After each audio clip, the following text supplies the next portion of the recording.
How does hierarchy work in Proton 4D? Let me explain this. We will start with creating a new project. Pay attention to the right side. We'll need to create a couple of objects.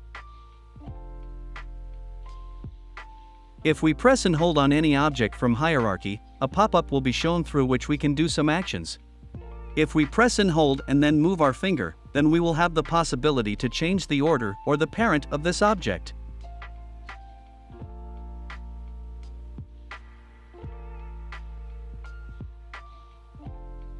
If we press on any object, the inspector will be shown. There we can change the properties of the object. Some tools have an arrow in the right bottom corner. That means that on that button we can press and hold. Thus, the menu will open and we will have the opportunity to create alternative objects from this category. If we have a deep hierarchy, then we won't be able to see the name of the objects.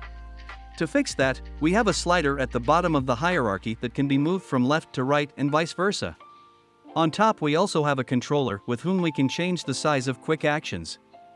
Some objects have more quick actions, and to see them, we need to make this view wider. That's all. Thanks for watching.